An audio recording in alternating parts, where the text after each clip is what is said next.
Assalamualaikum warahmatullahi wabarakatuh. Halo anak-anak, apa kabar kalian semua? Semoga kalian semua dalam keadaan sehat walafiat. Amin. Walaupun kita belajar melalui daring, tapi kalian harus tetap semangat ya belajarnya. Anak-anak, sebelum kita memulai pelajaran hari ini, marilah kita berdoa terlebih dahulu agar ilmu yang kalian dapat menjadi ilmu yang bermanfaat, dan semoga teman-teman kalian yang sedang sakit hari ini segera disembuhkan oleh Allah Subhanahu wa Ta'ala. Berdoa dimulai. Berdoa selesai. Baiklah anak-anak, hari ini kita masuk kepada pembelajaran fikih pertemuan yang kedua. Pembelajaran kita kali ini masih tentang materi azan. Sebelum kita bahas materinya, Ibu mau menyampaikan tujuan pembelajaran hari ini. Tujuan pembelajaran kita hari ini adalah: 1. Siswa mampu menyebutkan syarat-syarat atau ketentuan orang yang mengumandangkan azan. Yang kedua, siswa mampu menyebutkan waktu mengumandangkan azan. Baiklah anak-anak, sekarang kalian sudah tahu ya apa tujuan pembelajaran kita hari ini. Tapi sebelumnya Ibu mau review dulu nih pembelajaran kita pada pertemuan yang pertama kemarin. Masih ingatkah kalian apa itu pengertian azan? Ya, betul sekali. Alhamdulillah ya kalian masih hafal. Pengertian azan adalah panggilan seorang muazin kepada muslimin agar melaksanakan sholat fardu secara berjamaah di masjid. Lalu, masih ingatkah kalian apa sih muazin itu? Pintar sekali. Muazin adalah orang yang mengumandangkan azan. Kemudian, kalian masih hafal tidak? Siapa sih yang pertama kali mengumandangkan azan? Luar biasa, kalian hebat. Jawabannya betul sekali. Orang yang pertama mengumandangkan azan adalah Bilal bin Rabah. Kemudian, kalian masih ingat tidak apa sih hukum azan itu? Betul sekali. Hukum azan adalah sunnah muakkad. Baik anak-anak, sekarang mari kita bahas pembelajaran kita selanjutnya.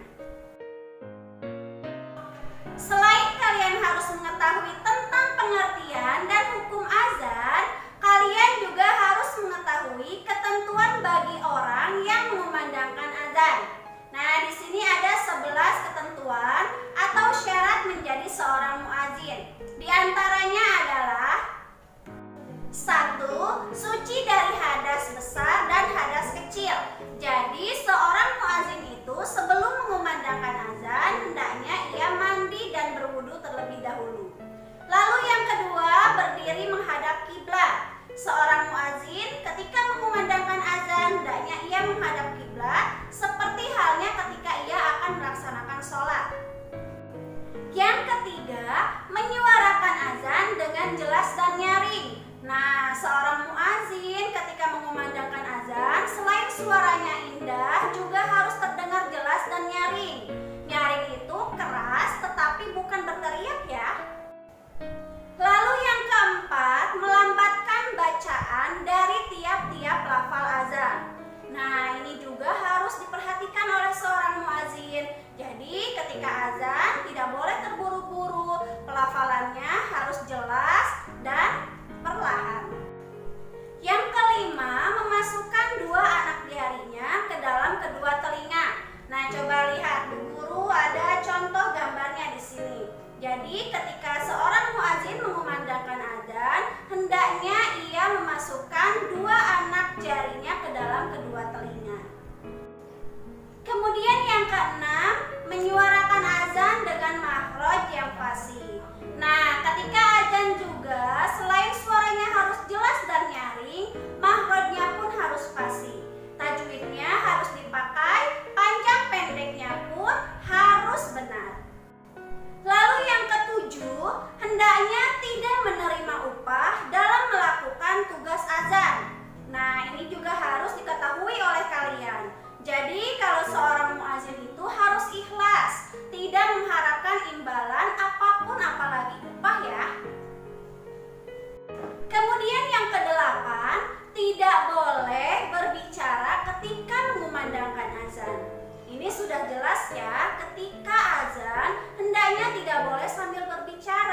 mendengarkan azan hendaknya berdoa.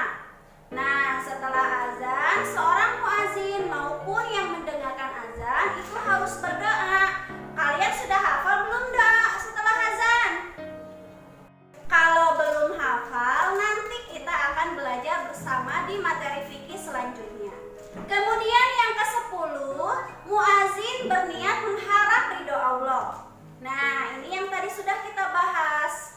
Jadi seorang muazin itu harus ikhlas, tidak mengharapkan imbalan. Jadi hanya mengharap ridho Allah Subhanahu wa Ta'ala. Dan yang terakhir, nomor 11, muazin harus seorang laki-laki yang sudah balik dan mumayyiz. Nah, anak-anak, jadi yang diharuskan mengumandangkan azan adalah seorang laki-laki yang sudah balik atau dewasa dan juga mumayyiz. Mumayyiz itu adalah sebutan untuk seseorang yang sudah mampu mengerjakan pekerjaannya sendiri atau mandiri, seperti makan sendiri, minum sendiri, mandi sendiri, dan sebagainya. Atau mumayyiz juga dapat diartikan sebagai seseorang yang sudah bisa membedakan sesuatu yang benar dan yang salah. Nah, anak-anak, itu adalah ketentuan atau syarat menjadi seorang muazin. Setelah kalian tahu dan kalian pahami, jangan lupa dihafal di rumah ya.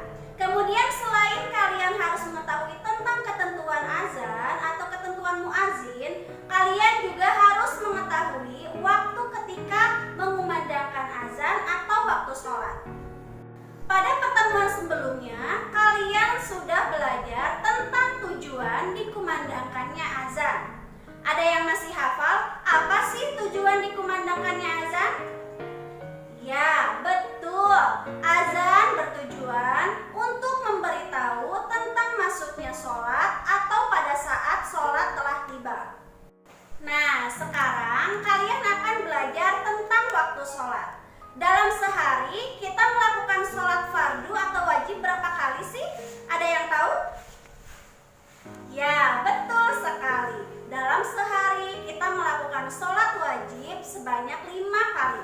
Nah, begitu juga dengan azan. Azan berkumandang dalam sehari itu sebanyak 5 kali, sesuai dengan waktu sholat telah tiba.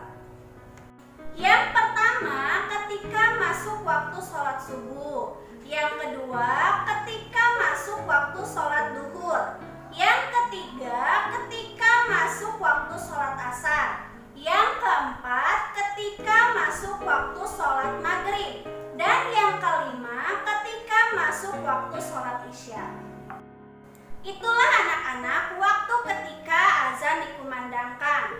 Nah, setelah kita belajar bersama hari ini, sekarang kalian menjadi tahu tentang ketentuan atau syarat menjadi seorang muazin. Kemudian kalian juga menjadi tahu waktu-waktu ketika azan dikumandangkan.